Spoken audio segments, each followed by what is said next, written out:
नमस्कार दोस्तों, आपका स्वागत है योगेश महाजन लीगल चैनल पर। योगेश महाजन लीगल चैनल पर हम आपको प्रस्तुत करेंगे नवीनतम सुप्रीम कोर्ट के फैसलों और विभिन्न अन्य न्यायालयों के फैसलों पर और विधि ज्ञान को प्रसारित करने का प्रयास करेंगे। इस चैनल पर हम न्यायिक फैसलों के महत्व को समझाने और विधि समझौतों की युक्तियों को समझाने का प्रयास करते हैं। हमारा मकसद है कानून और न्याय के क्षेत्र में ज्ञान को आपके पास पहुंचाना, तो कृपया हमारे चैनल को सब्सक्राइब करें, घंटी आइकन दबाएं, वीडियो को लाइक और शेयर करें। दोस्तों, माननीय सुप्रीम कोर्ट की एक जजमेंट आई थी जो कि 20 दिसंबर 2024 की ये जजमेंट है और इसमें माननीय सुप्रीम कोर्ट ने कहा है कि अगर कोई एलिगेशंस या चार्जेस जो हैं वो पब्लिक एक्सचेकर से रिलेटेड हैं कि अगर पार्टीज के बीच में बेशक अगर कॉम्प्रोमाइज हो जाए दोनों पार्टीज के बीच में, लेकिन अगर कुछ लॉस हुआ है पब्लिक से एक्सचेकर को, अगर चार्जेस जो है चीटिंग से रिलेटेड है, प्रिवेंशन ऑफ करप्शन एक्ट से रिलेटेड है, तो ऐसे में जो क्वेश्चन की पिटीशन जो अगर फाइल की जाती है तो उसमें अगर हाई कोर्ट रिलीफ नहीं देती है तो वो उचित है। तो आइए हम इसके कंटेंट्स को देखते हैं और समझने की कोशिश करते हैं क्या था ये मैटर। और देखिए, स्पेशल लीव पिटीशन थी वो अराइजेस हुई थी, स्पेशल लीव पिटीशन क्रिमिनल थी 10078 ऑफ 2023 जो कि क्रिमिनल अपील नंबर ऑफ 2024 है, जिसमें appellate versus state of Maharashtra and others दो क्रिमिनल अपील्स थी। और इसमें जो अपील्स फाइल की गई थी वो under article 136 of constitution of India के तहत फाइल की गई थी।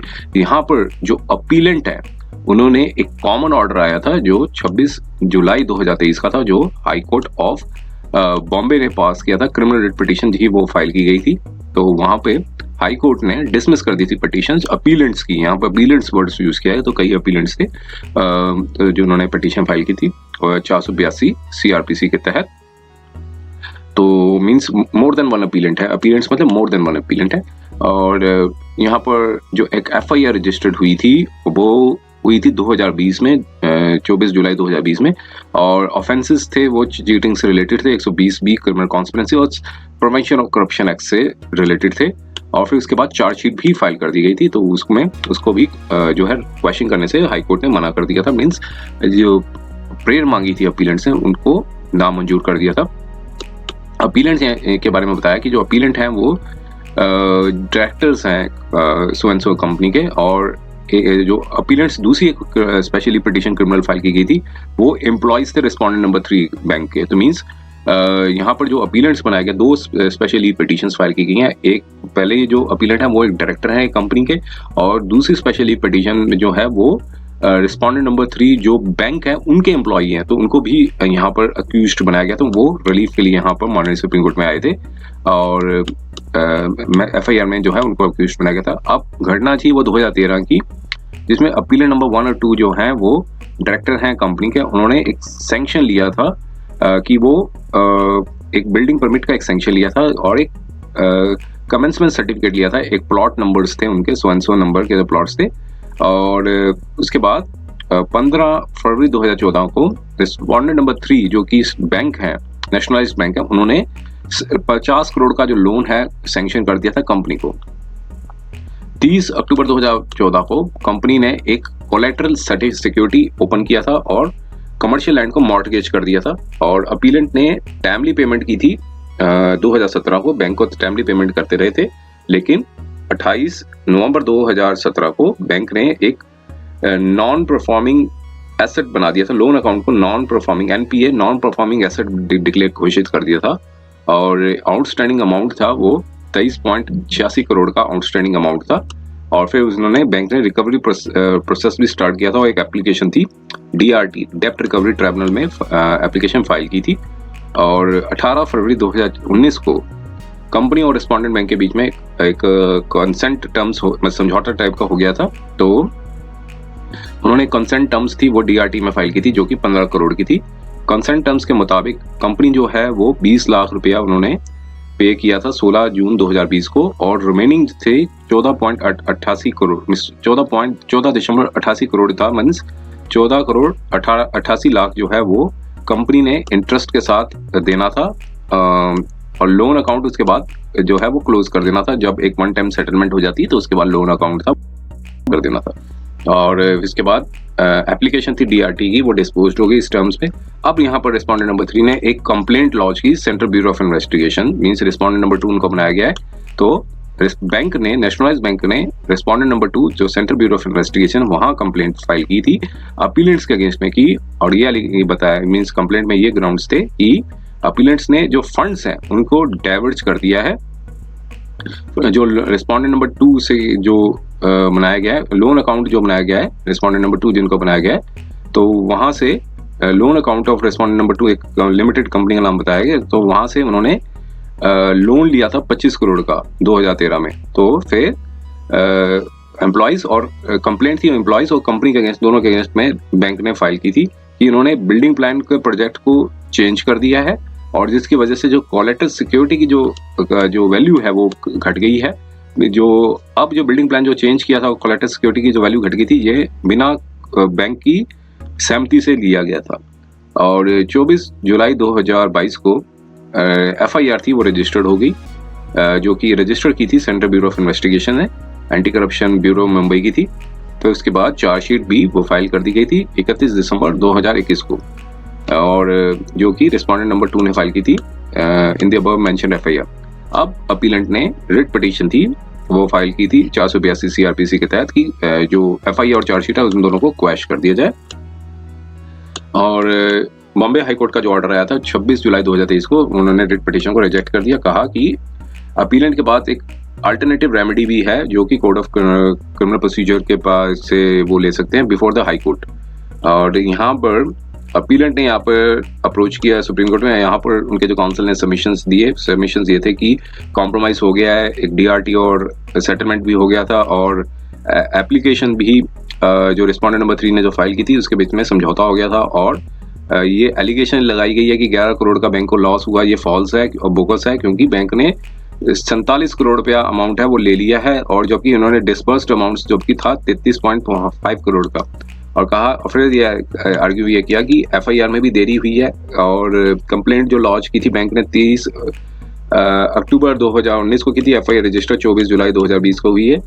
और फर्दर ये सबमिशन दी कि डिपार्टमेंटल इंक्वायरी भी की गई है बैंक द्वारा अपीलेंट नंबर 1 के अगेंस्ट में, और जो कि समाप्त हो गई थी, और फाइनल इंक्वायरी रिपोर्ट भी फाइल की गई थी, और चार्जेस थे कंप्लेंट के वो ड्रॉप कर दिए थे, और कहा था कि बाकी सारे रिमेनिंग चार्जेस हैं वो टेक्निकल नेचर के हैं, और साथ में वो ये जो डिसिप्लिनरी अथॉरिटी को पास भी भेजे गए हैं जो कि कंसिडरेशन के तौर पे अभी है। और कहा कि एलिगेशन जो थी कंप्लेंट की वो जो कि एक्ट था वो कमिट किया गया था, और लेकिन उनको रिलीव कर दिया गया था उस पोजीशन से, और फिर अब न्यू ऑफिसर जो हैं वो उनकी जगह ले चुके हैं, जो कि डिपार्टमेंट इंक्वायरी रिपोर्ट में रिकॉर्ड किया गया है। और फर्दर ये सबमिशन दी कि प्रिवेंशन और करप्शन एक्ट भी एप्लीकेबल नहीं है अपीलेंट्स के ऊपर, क्योंकि कोई एलिगेशन नहीं थी ब्राइबरी की इस प्रेजेंट अपीलेंट के अगेंस्ट में। और साथ में ये भी बताया कि वैल्यूएशन रिपोर्ट में भी डिफरेंस है, क्योंकि वैल्यूअर जो अपॉइंट किया गया था बैंक का, उन्होंने प्रॉपर्टीज की जो अमाउंट थी वो 1.7 करोड़ बताई थी 2014 में, फिर उसकी वैल्यू की गई 2019 में, तब उसको नॉन परफॉर्मिंग एसेट डिक्लेयर किया गया, तब उनकी वैल्यू 3.45 करोड़ रही। फिर उसके बाद जब कॉन्सेंट टर्म्स फाइल हो गए, और फिर उसके बाद वैल्यू थी और 57.7 करोड़ की वैल्यू थी 2020 में। अब रिस्पोंडेंट नंबर 2 ने उन्होंने अपोज किया, जो कि CBI के थे, उन्होंने कहा कि FIR जो है वो अगर देरी भी हो जाए तो ये इसका मतलब ये नहीं कि जो मेरिट्स ऑफ द केस है वो अफेक्ट हो जाएंगे।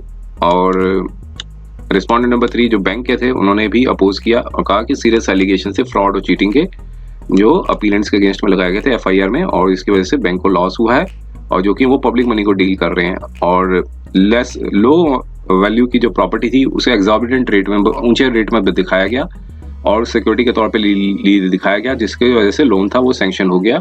और अगर फंड्स को भी डाइवर्ट करना भी एक क्रिमिनल ऑफेंस है, और FIR में ये कहीं ऐसे नहीं बनता है कि कोई कॉजनेबल ऑफेंस नहीं बनता है।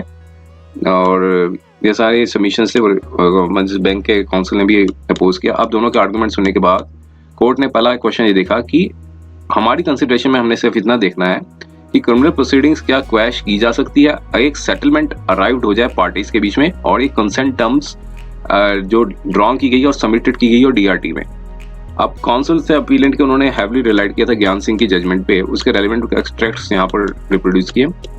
अब कोर्ट ने कहा कि जो ज्ञान सिंह की जो जजमेंट थी उसमें हाई कोर्ट की पावर को डील किया गया था 482 और 320 सीआरपीसी के तहत। और कॉन्सिक्वेंट अथॉरिटी हाई कोर्ट ने क्वैश कर दी थी क्रिमिनल प्रोसीडिंग्स में एफआईआर कंप्लेंट्स जो कि जो हाई कोर्ट की इनहेरेंट ज्यूरिसडिक्शन के अंदर आती है और कॉन्ट्राडिक्शन होती है powers of the criminal courts की, और जिसमें कंपाउंडिंग ऑफेंसेस 320 सीआरपीसी के तहत नहीं लिए जा सकते हो। तो हाई कोर्ट ने ऑब्जर्व किया कि अगर क्वैशिंग जो करना हो वो डिपेंड करता है unique circumstances of each case. कोई फिक्स कैटेगरी एस्टेब्लिश नहीं करती है कि हीनस और सीवियर ऑफेंसेस जो है उसको क्वैश नहीं किया जा सकता है अगर पार्टी सेटल्ड हो जाए। तो ज्ञान सिंह की जजमेंट में जो एक्सट्रैक्ट्स थे यहाँ पर आए, और अब यहाँ पर बताया कि यहाँ के जो फैक्ट्स केस थे वो डिस्टिंग्विशेबल है, जो फैक्ट्स थे वो जो कोर्ट ने कंसीडर करने थे फ्रॉम दिस कोर्ट जो अबव केस हुआ था।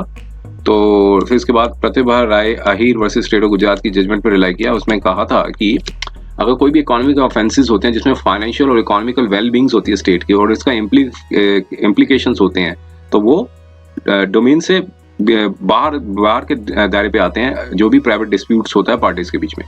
हाई कोर्ट जो है वो जस्टिफाइड है, वो डिक्लाइन करती है अगर क्वेश्चन के लिए जब ऑफेंडर इस ऐसी एक्टिविटी में इन्वॉल्व है जो कि फाइनेंशियल और इकोनॉमिकल फ्रॉड हो या मिसडेमनर हो।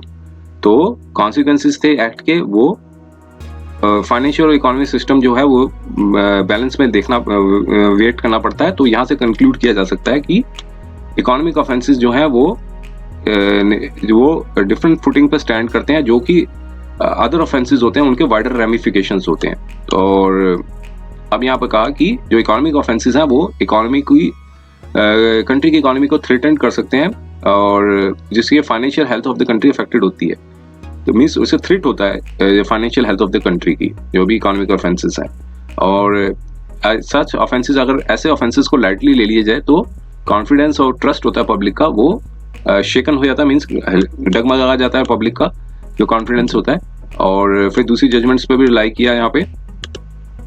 अब इस इंस्टेंट केस पे हम यहाँ पे कोर्ट ने कहा कि जो कंसेंट टर्म्स थी वो सबमिट की थी पार्टीज ने डीआरटी में, वहां पर सबमिट किया था कि बैंक ने लॉस सफर किया था जो कि 6.13 करोड़ था का जो लॉस था वो अप्रोक्सीमेटली सफर किया था। अब एक सब्सटेंशियल इंजरी हुई थी पब्लिक एक्सचेकर को और इसकी वजह से पब्लिक इंटरेस्ट था वो हैम्पर्ड हो गया था। तो अब यहाँ पर फैक्ट को देखते हुए कि प्रेजेंट केस जो है वो स्पेशल स्टैच्यू के अंदर डाला गया था, वो जो कि प्रिवेंशन और करप्शन एक्ट था जो से इन्वोक किया गया था। अब कोर्ट ने कहा कि हमारा जो व्यू है जिसमें क्वैशिंग करना offences under this set act में, तो अगर उसमें क्वैश कर दिया जाएगा तो एक ग्रेव और सब्सटेंशियल इम्पैक्ट होगा जिसमें पार्टीज ना सिर्फ पार्टीज इन्वॉल्व होंगी बट लेकिन सोसाइटी पर भी इफेक्ट पड़ेगा। तो ऐसे में हाई कोर्ट ने जो डिसीजन दिया था उसमें कोई एरर नहीं पाई जाती है, जिस हाई कोर्ट ने डिक्लाइन कर दिया था जो अपनी इनहेरेंट पावर्स को प्रेजेंट केस में। तो इसलिए जो क्रिमिनल प्रोसीडिंग्स थी उसको क्वैश करने से मना कर दिया था। तो हम यहाँ पर कोर्ट ने भी कहा कि हम जो रीजंस जो हमने बताए हैं ऊपर, हमारा भी व्यू यही है कि जो हाई कोर्ट थी वो जस्टिफाइड थी, उन्होंने अपनी एक्सरसाइज नहीं की थी ज्यूरिसडिक्शन अंडर 482 सीआरपीसी के तहत। तो यहाँ पर अपील्स थी वो अकॉर्डिंगली डिसमिस कर दी जाती है और प्रेजेंट अपील थी वो भी प्रेजेंट एप्लीकेशंस थी वो भी डिस्पोज की जाती है अकॉर्डिंगली। तो ये जजमेंट आई थी 20 दिसंबर 2024 की। उम्मीद है कि यह वीडियो आपको पसंद आया होगा। अगर आपने अभी तक हमारे चैनल को सब्सक्राइब नहीं किया है तो कृपया इसे सब्सक्राइब कर ले और बेल आइकन दबाकर नोटिफिकेशन प्राप्त करें ताकि आप हमारे नए वीडियो से अपडेट रह सकें। अगर आपको यह वीडियो पसंद आया हो तो कृपया लाइक करें और अपने दोस्तों के साथ शेयर करें। हमारे चैनल पर आपको न्यायिक मुद्दों, कानूनी सलाह और कानूनी अपडेट्स के बारे में नवाचारिक और महत्वपूर्ण जानकारी मिलेगी।